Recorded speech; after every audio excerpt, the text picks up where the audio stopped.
bagaimana kita mengislamkan diri kita ataupun akhlak, ya. Bahwa manusia diciptakan oleh Allah Subhanahu wa taala dalam rangka tadi untuk beribadah kepada Allah Subhanahu wa taala. Dan tujuan Allah menciptakan kita ini tiada lain adalah untuk beribadah kepada Allah. Dan setiap jiwa, setiap makhluk hidup yang diciptakan oleh Allah Subhanahu wa taala punya batas masing-masing. Punya batas masing-masing. Inilah perkara-perkara yang harus senantiasa kita pahami dalam kehidupan kita di dunia yang fana ini. Kalau tidak salah saya ingat, itu kan Pak Acong itu istrinya itu masih ada hubungan dengan keluarga saya, ya, keluarga dari istri. Baru sepekan yang lalu saya bersilaturahmi ke tempatnya saudara sepupunya atau adiknya istri beliau, pas Mas Muji di sana. Jadi ngobrol lah. Nah itu katanya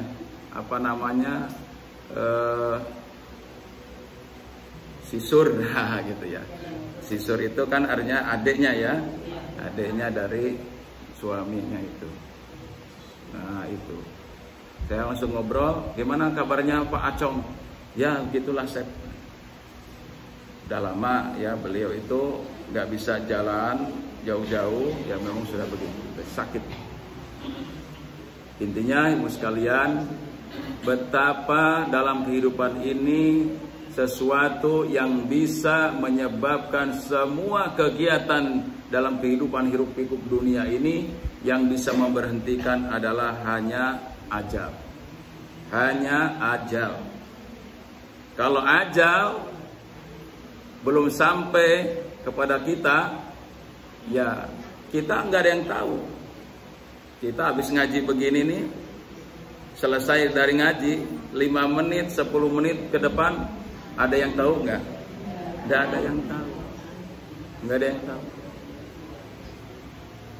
Nah itulah kita harus beriman kepada sesuatu yang gaib, termasuk hal-hal yang ke depan kita punya rencana, Allah yang menentukan. Kita punya program, kita punya rencana, kita punya cita-cita, namun Allah Subhanahu wa taala yang menentukan semua cita-cita itu. Itulah yang disebut dengan takdir. Apa Bu? Takdir Allah Subhanahu wa taala. Nah, oleh karena itulah Ibu sekalian, maka yang perlu kita kedepankan di sini adalah bekal apa yang harus kita siapkan untuk menuju kepada yang namanya kematian. Bu? Halo? Ya. Nah, sudah selesai ngobrolnya? Oke, kalau sudah siap, oke, kita lanjutkan lagi. Bu, apa Bu? Kematian.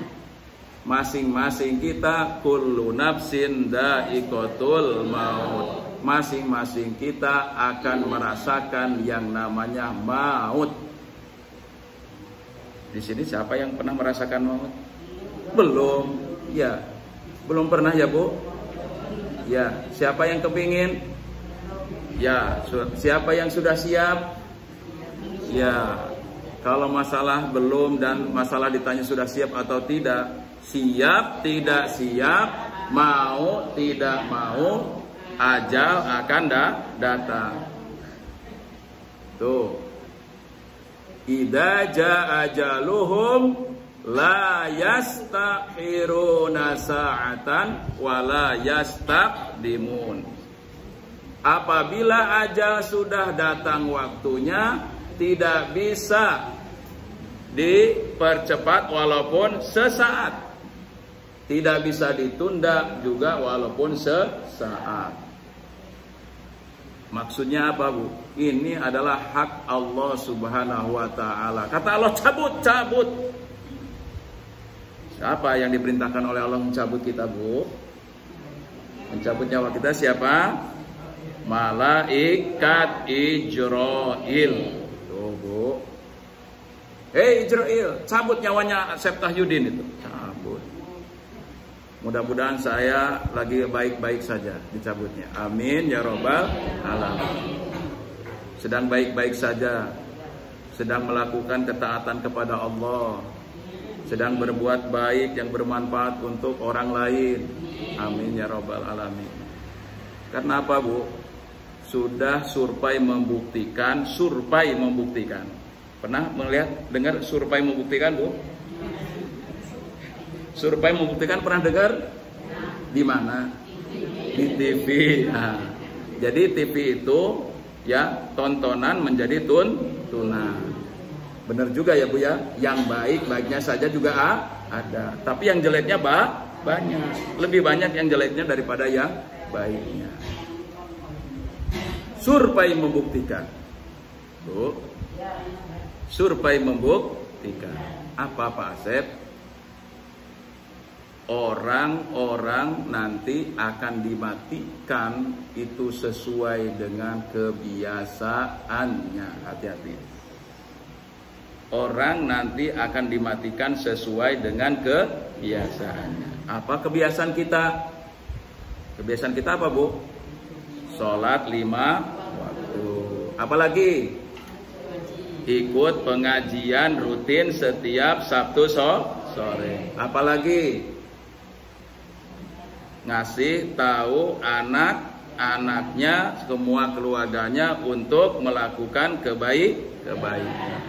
Suka tolong menolong. Itu kebiasaan kita yang baik. Kebiasaan kita yang jelek, suka ngerumpi, benar? Suka apa lagi? Iri hati, dengki hasad. Apalagi? Enggak pernah peduli dan empati kepada tetangga, kepada saudara. Mentang-mentang sedang naik daun, Bu. Orang mah naik pohon, ini mah naik daun. Kalau sudah naik daun, enggak ngerti. Padahal naik daun itu hati-hati, Bu, naik daun. Naik daun kegoyang sedikit bisa apa? Bisa patah.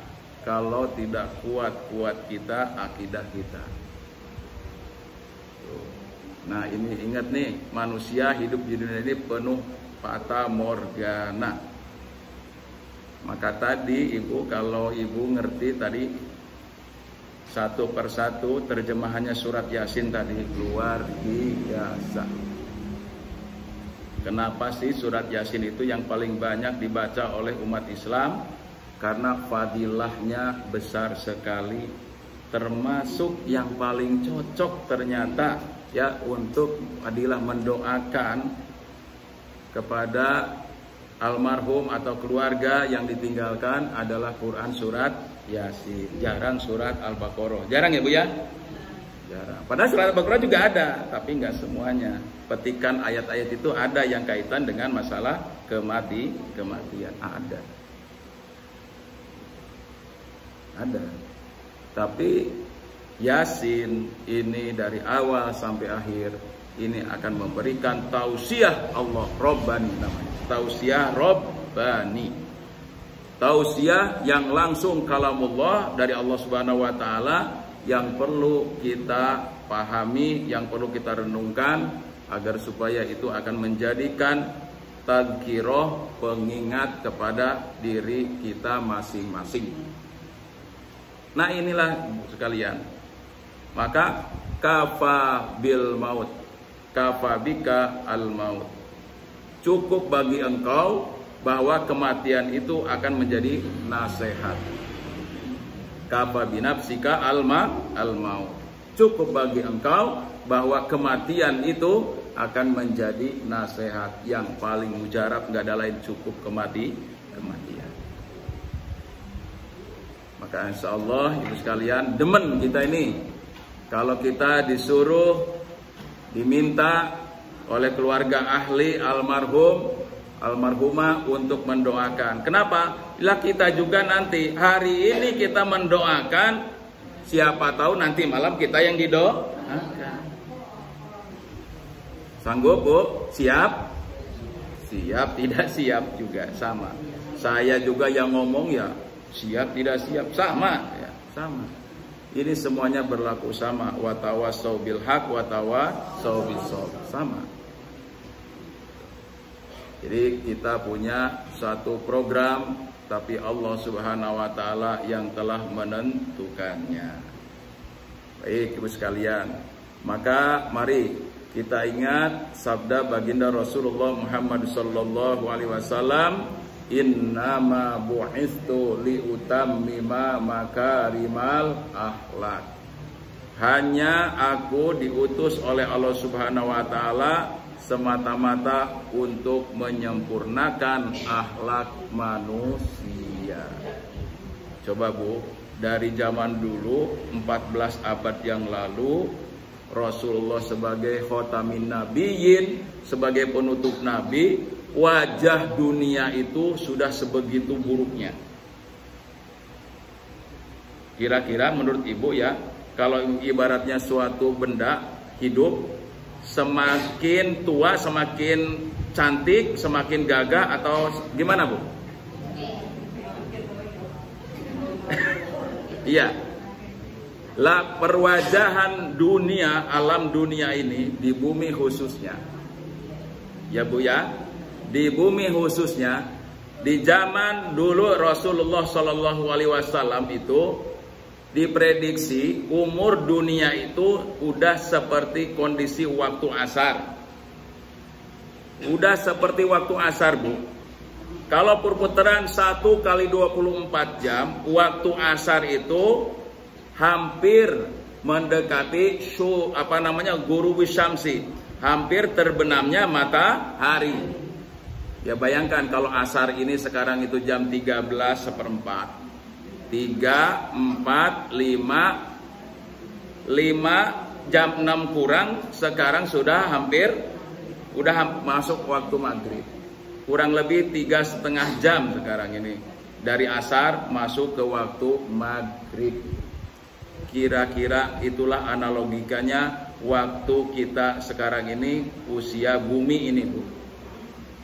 Coba bayangkan Bu, waktu asar. Ada yang memprediksi seperti itu. Nah, maka keadaan ciri-ciri kiamat yang sering disampaikan dalam peringatan-peringatan taklim baginda Rasulullah Muhammad sallallahu alaihi wasallam, ciri-cirinya itu dari dulu juga, dari beliau masih ada, sudah ada ciri-cirinya. Ciri-cirinya sudah ada. Ya, salah satunya adalah perempuan lebih banyak daripada laki-laki dari dulu. Ya, makanya dulu zamannya Abu Bakar, zamannya Umar bin Khattab itu karena udah saking banyak perempuan. Ya, maka bagaimana caranya perempuan itu supaya nggak terlalu banyak? Kemudian setan itu memprovokasi, kalian penggede Quraisy, perempuan itu kan udah banyak sekarang ini, bawa dipangkas gitu. Ya toh, kalian kan suka berperang, perempuan apa bisa perang? Nggak bisa kan? Ya. Nanti kalau lahir perempuan, habisin aja. Itu pikirannya iblis, ya. Iblis itu lebih pintar selangkah daripada manusia. Lebih pintar selangkah untuk menjerumuskan manusia ke dalam neraka. Maka diiyakan oleh oleh Umar bin Khattab atau oleh yang lain-lain yang masih pada waktu itu dia masih menyembah berhala. Diiyakan dalam hatinya mereka, sehingga ya anak kandungnya sendiri pernah itu. Umar bin Khattab ketika istrinya melahirkan, kok lahirnya anak perempuan, maka langsung dikubur hidup. Itu Masya Allah. Kejam gak Bu? Kejam. Belum lagi perbudakan dan seterusnya. Laki perempuan sama dijadikan perbudakan pada waktu itu. Padahal kode-kode karena manusia ya, yang punya hak asasi dalam kehidupan ini. Kok bisa memperbudak? Ini adalah ciri-ciri daripada kiamat. Kita paham sekarang. Oke lah Bu, kalau kiamat itu, kalau kiamat yang sesungguhnya, kiamat kubro, bolehlah ya, kita mudah-mudahan kita tidak mengalami. Amin ya robbal alamin. Gak kuat tuh kalau kita mengalami. Sedangkan kiamat sugro aja, ya, inna sa'ata atiyatun la raiba fiha. Ya, sesungguhnya yang namanya kiamat itu, yang namanya kiamat yang kita pahami ada dua, kiamat besar dan kiamat kecil. Kiamat besar seluruh makhluk Allah, termasuk yang paling besar adalah alam dunianya, kemudian ditambah planet-planetnya termasuk bumi. Sebahagian daripada planet itu, bagian kecil melakukan bumi itu, dan isinya termasuk manusia, makhluknya ada di dalamnya, itu hancur, tidak ada lagi yang hidup di dalamnya. Itu namanya kiamat kubro. Kalau kiamat sugro Bu, kiamat yang sebahagian kecil, yaitu akhirnya kehidupan makhluk Allah. Ya, bentar-bentar Ibu di Bandar Jaya, inna lillahi wa inna ilaihi rajiun paginya. Nanti siang, inna lillahi wa inna ilaihi rajiun. Menjelang mau tidur, inna lillahi wa inna ilaihi rajiun. Mohon ya, kadang-kadang dalam satu tempat, pernah itu, dalam satu lingkungan, dalam satu minggu, itu ada 4. Dalam satu lingkungan, tempat saya dulu. Ya, pernah ada itu, ya toh, sehari satu. Bahkan ada, mohon maaf, satu keluarga beda jam, ya, emak sama anak, itu beda jam saja. Itu luar biasa Ibu. Jadi cukuplah, namanya kematian tadi akan menjadi apa Bu? Akan menjadi pengingat kepada kita. Makanya Allah Subhanahu wa taala, hati-hati. Maka akhlak ini adalah qoblal ilmi. Akhlak itu adalah sebelum ilmu. Bagaimana kita akhlak kepada Allah, bagaimana kita akhlak kepada sesama manusia. Akhlak kepada Allah itu bagaimana Bu? Akhlak kepada Allah itu satu adalah kita harus meyakini bahwa Allah itu satu-satunya ilah. Allah itu satu-satunya zat Rob yang pencipta, yang bisa memberikan kepada kita rizki, dan dialah satu-satunya yang harus kita taati segala perintah-perintahnya. Ini Allah. Akhlaknya kita kepada Allah Subhanahu wa ta'ala. Coba Bu, kalau satu saja nikmat yang Allah berikan kepada kita itu dicabut Bu.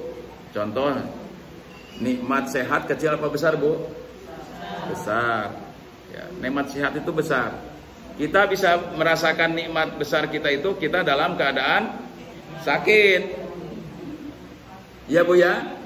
Kalau sekarang ini kira-kira apa nih? Ya merasakan, alhamdulillah saya bisa berangkat ke pengajian biasa, ya agak biasa. Alhamdulillahnya biasa sekali 2 kali. Tapi ketika kita merasakan kita itu dalam kondisi tidak sehat Bu, sudah diopnam 1 malam 1,5 juta minimal, pakai oksigen begitu ya. Nah, kira-kira itu siapa yang lebih merasakan tuh? Yang sakit atau yang sehat? Yang sehat itu. Yang sehat itu, yang nungguin, ya toh, yang nanti yang ngebiayain segala macam tuh, itu kerasa benar. Betapa mahalnya harga kesehatan. Nah, gitu. Baru kita eling di sana, baru kita sadar ketika kita dalam kondisi sedang tidak sehat tadi. Nah inilah makanya bagaimana kita menciptakan suasana akhlak kita kepada Allah Subhanahu wa taala yang maha pengasih lagi maha penyayang, agar supaya kita timbul rasa syukur kita kepadanya. Kalau dulu pernah kita dicoba dengan sakit itu lalu kita disembuhkan, maka alhamdulillah Allah masih sayang kepada kita. Nah itu salah satu. Ketika kita waktu itu hampir mati, ya hampir mati, entah kecelakaan, entah apa, ya masih hidup, alhamdulillah. Walaupun barangkali ada tangannya hilang, kakinya putus, ya toh, bahkan mohon maaf ya, sampai palanya pernah terbelah, tapi bisa disatuin lagi, dijahit dan seterusnya. Alhamdulillah. Banyak yang seperti itu. Karena apa? Karena Allah masih memberikan kesempatan hidup kepada kita, dan itu memang satulah, memang ajalnya belum sampai. Itulah yang harus kita syukuri. Jadi sisa usia umur kita yang ada ini mudah-mudahan dijadikan oleh Allah itu sebagai umur usia yang berkah. Amin ya robbal alamin. Kemudian yang kedua, Ibu, bagaimana kita berakhlak juga kepada sesama manusia. Nah, akhlak kepada sesama manusia itu pertama adalah harus saling hormat, menghormati. Kalau yang pertama ini enggak saling hormat menghormati, jangan kita bermimpi kita akan hidup harmonis. Tidak akan pernah hidup harmonis kalau tidak ada saling hormat menghormati, tidak saling harga menghargai. Gitu? Yang tua itu menjadi teladan bagi yang muda. Yang muda hormat, takdim kepada yang lebih tua. Karena jelas kalau yang tua itu pasti dia akan lebih bijaksana, sudah makan asam garamnya banyak. Ya Bu ya, dalam kehidupan ini sudah tahu mana yang kira-kira itu mudorot, mana yang kira-kira itu bermanfaat. Banyak mafsadatnya atau banyak manfaatnya dalam kehidupan ini. Yang tua sudah banyak pengalaman. Tapi juga ada masih muda tapi tua pikirannya, ada juga yang seperti itu ya. Maka di sini juga tetap ya saling harga menghargai itu ada. Kedepankan kalau ada yang muda punya pikiran bagus, punya pikiran baik, nah makanya dia dijadikan sebagai orang-orang yang selalu terdepan, jadi imam ya, kemudian jadi pemimpin.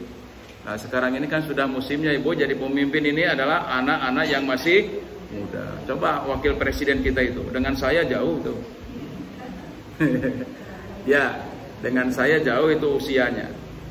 Mungkin 40 aja belum ada ya, 30 berapa itu. Iya. Ya itu. Maka kita penting di sini. Dan memang sunatullahnya Ibu sekalian, tidak ada orang yang diberikan ilmu pengetahuan kecuali kepada para pemuda, anak muda. Itu Al-Quran yang menyebutkan, bukan saya. Seperti siapa? Pertama adalah Nabi Muhammad Sallallahu Alaihi Wasallam. Para nabi, para rasul itu sudah diberikan dari awal mulanya kecerdasan oleh Allah Subhanahu Wa Taala, namanya fatonah, kecerdasan. Tidak melalui lembaga pendidikan formal, tidak. Langsung Allah Subhanahu Wa Taala yang memberikan ilmunya. Alamal insan malam ya'lam tadi, yang dalam artian ini tidak melalui namanya guru, langsung Allah yang berikan kepada beliau-beliau itu. Itu para nabi, para rasul. Berbeda dengan manusia-manusia biasa. Itu harus melalui ikhtiar. Misalnya ngaji, sekolah, berguru, ada gurunya. Tapi kalau para nabi, para rasul tidak mereka. Itulah dalam rangka untuk menjaga kebenaran bahwa dia itu adalah merupakan Rasulullah, para utusan Allah Subhanahu wa taala. Yaitu melalui siapa? Melalui malaikat Jibril diberikan namanya risalahnya ataupun hidayah petunjuknya. Itulah para nabi, para rasul. Beda dengan kita. Jadi kita ini adalah akhlaknya kepada sesama manusia itu adalah harus saling hormat menghormati, harus saling harga menghargai. Ini akhlak kepada sesama manusia. Tidak ada sifat kebencian. Kalaupun ada, manusiawi, tidak boleh berlarut-larut. Itu namanya manusiawi. Ada benci itu ada alasannya. Bencinya karena apa? Kalau bencinya karena Allah, kita bertemu dan berpisah karena Allah. Ada dalil-dalilnya, ada ya. Tapi kalau kita bencinya karena hanya masalah egoisme kita, gitu, dia itu kok selalu menolong, taat orangnya, lalu kita benci, iri, bencilah ya. Nah, nggak ada alasan, ngapain ngebenci dia, kan gitu ya. Dia orang sudah menolong, orang suka berderma, kita benci. Nah, itu kan nggak benar ya. Boleh iri hatinya itu adalah dalam rangka apa? Supaya kita bisa mengambil manfaatnya di situ. Oh, coba saya ingin seperti dia. Mudah-mudahan juga kita akan mendapatkan keberkahan dalam saya memberikan infak sedekahnya. Gitu. Itu boleh iri darah seperti itu, boleh. Ya Allah, berikan rezeki kepada saya supaya saya bisa bersedekah. Tapi ternyata setelah Allah berikan rezeki kepada kita, alhamdulillah kita juga bisa bersedekah. Itu yang dibolehkan, iri hati. Di situ boleh. Tapi kalau iri hatinya hanya sekedar, namanya orang iri hati, Bu, intinya adalah bagaimana supaya kebagusan, kehebatan, harta yang ada pada seseorang itu hancur. Nah, itu aslinya orang iri hati. Itu aslinya, ya. Kata-kata iri hati itu di situ. Makanya dalam Quran surat Al-Falaq itu ya, ida hasidin ida hasad. Kita berlindung kepada orang yang iri dengki apabila dia mendengki. Nah, inilah akhlak-akhlak itu yang buruk, akhlak-akhlak sayiat, akhlak-akhlak mazmumah yang perlu kita hindari. Takut, Bu, nanti ketika kita dicabut nyawa kita itu dalam kondisi yang sedang tidak baik. Makanya hati-hati, selalulah kita berbuat baik setiap waktu, setiap saat. Karena survei tadi membuktikan bahwa kebanyakan orang itu ya hampir 99% dimatikan dalam keadaan apa yang dilakukannya seperti biasa. Nah itu, coba itu ya, orang sedang ceramah begini, tahu-tahu klek mati. Ada orang yang sedang nyanyi di panggung, ceklek mati, ya kan? Yaitu ada orang yang sedang negak begitu, negak minuman yang memabukkan, mati, mampus katanya. Bahkan begitu ya. Ada orang itu seperti itu. Naudzubillahi min dzalik. Tetap ya, kita itu dalam kerangka kalau kita ada satu musibah ataupun kematian, maka ucapan yang paling menyejukkan itu adalah inna lillahi wa inna ilaihi raji'un. Kita juga nggak tahu, Bu, masalahnya nanti. Kita ini akan husnul khotimah atau su'ul khotimah. Maka kedepankanlah akhlak yang bagus itu adalah husnuzon, baik sangka, baik kepada Allah ataupun kepada sesama manusia. Maka di sini insya Allah ya disabdakan oleh baginda Rasulullah SAW, laisal iman bitamani walakin mawaqar fil qalbi wasodaqul amal. Iman bukanlah angan-angan kosong, tetapi sesuatu yang terpatri di dalam hati dan dibuktikan oleh perbuatan. Ya, jadi iman itu bukan hanya sekedar tamani ataupun angan-angan ataupun slogan, bukan. Jadi iman itu adalah ikrarun bil lisan, ya. Yang pertama tasdikun bil qalbi, dibenarkan dengan hati, ikrarun bil lisan, dan amalun bil arkan. Dibenarkan dengan hati, diikrarkan dengan ucapan, perkataan dengan lisan kita, dan diamalkan dengan perbuatan. Nah, itulah tiga bagaimana bisa memfungsikan iman kita di dalam hati kita masing-masing. Ya, insya Allah, Bu, ya perkara tentang masalah bagaimana kita mengislamkan, memantapkan, maksudnya di sini adalah tentang akhlak seorang Islam, tadi seorang Muslim. Jadi banyak hal yang perlu kita perhatikan tadi. Yang pertama adalah harus menjauhi perkara-perkara yang syubhat, perkara-perkara yang remeng-remeng, Bu. Sekarang ini yang remeng-remeng sudah menjadi kebiasaan, akhirnya sudah menjadi sesuatu yang biasa. Padahal yang syubhat itu itu lama kelamaan itu akan masuk kepada perkara yang makruh. Yang makruh sudah biasa akan masuk kepada perkara yang haram. Nah, ini gawatnya seperti itu. Jadi hal-hal yang subhat itu akan awalnya adalah harus senantiasa kita tinggalkan. Apatah lagi hal-hal yang sudah jelas. Al halalu bayin, al haramu bayin. Nih yang halal nih udah jelas di mata kita. Al haramun bayin, yang haram pun sudah jelas.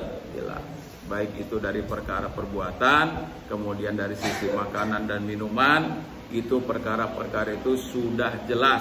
Ya, kalau kata Bu Ujang, lah jaleh ya. Bu Ujang, halo, ya, sudah jelas. Yang haram sudah jelas. Yang haram juga sudah jelas. Ya, sudah jaleh itu sudah belah. Ya, insyaallah ya. Jadi mari kita menjaga semua tata tertib daripada syariat Allah Subhanahu wa taala, syariat Islam ini dalam kehidupan kita sehari-hari ya, terutama upayakan adalah kehidupan yang harmonis, kehidupan yang yang saling untuk mengingatkan ya dalam keluarga kita khususnya dan dalam kehidupan kita bertetangga. Amin ya robbal alamin. Ini saja Ibu yang dapat saya sampaikan, mudah-mudahan bermanfaat. Mari kita sama-sama berdoa kepada Allah Subhanahu wa taala agar usia kita diberikan keberkahan oleh Allah. Sisa umur kita ini akan dimaksimalkan dalam rangka untuk mencari bekal sebaik-baiknya dalam rangka kita. Yang pertama untuk menghadapi sakaratul maut. Kemudian yang kedua ketika kita berada di alam penantian, alam barzah. Dan juga mudah-mudahan kita akan dibangkitkan oleh Allah Subhanahu wa taala dalam keadaan yang baik. Amin ya robbal alamin.